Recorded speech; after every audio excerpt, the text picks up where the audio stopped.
Le Suisse Loïc Meillard a remporté le slalom géant des finales de Coupe du Monde de Sun Valley, devant son compatriote Marco Odermatt, assuré du petit globe avant cette course. Premier Français, Léo Anguenot a pris la 12e place. La Suisse au sommet dans l'Idaho. Alors que Lara Goudbramy a remporté les 2 courses féminines au programme depuis le début des finales de Coupe du Monde de Sun Valley, Loïc Meillard et Marco Odermatt ont signé un doublé à l'occasion du dernier slalom géant de la saison. Un géant où il n'y avait pas de suspense concernant l'attribution du petit globe, puisqu'Odermatt était déjà assuré de le remporter pour la 4e année d'affilée avant cette course. Parti avec le dossard 4 dans la première manche, sous un soleil printanier et 8 degrés Celsius, Loïc Meillard, qui restait sur 2 victoires à Avgel avant de s'envoler pour Sun Valley, a réussi le meilleur temps.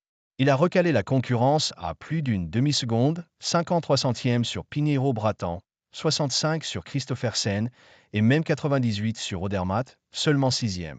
Pendant que le 3e du classement de la Coupe du Monde de géants, Alexander Stinolsen, était contraint à l'abandon.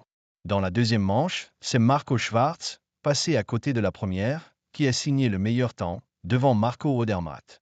Le Suisse était donc assis sur le fauteuil de leader au moment où son compatriote a refermé le portillon de départ, mais Meillard n'a pas tremblé, s'imposant au final avec 95 centièmes d'avance sur l'actuel roi du ski mondial et 1,14 sur Henrik Christophersen. Grâce à cette victoire, Meillard termine 3e de la Coupe du Monde de géants devant Stinolsen, avec 146 points de retard sur Marco Odermatt et 20 sur Henrik Christophersen. Noël s'est testé mais est sorti de la piste. Côté français, ils étaient 4 au départ, Léo Anguenot et Thibaut Favreau qualifiés d'office car faisant partie des 25 meilleurs géantistes de la saison, Flavio Vital, sacré champion du monde junior il y a quelques semaines, et Clément Noël, venu se tester sur la piste de Sun Valley avant le slalom de jeudi, où il a encore une petite chance de décrocher le petit globe. Il avait le droit de prendre part au géant car il a glané au moins 500 points en Coupe du Monde cette saison.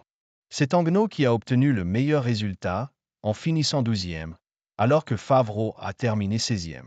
Noël, auteur d'une faute d'intérieur, n'a pas terminé la 2e manche et Vital n'a pas fini la première. Espérons que cela se passe mieux pour le champion olympique vosgien jeudi.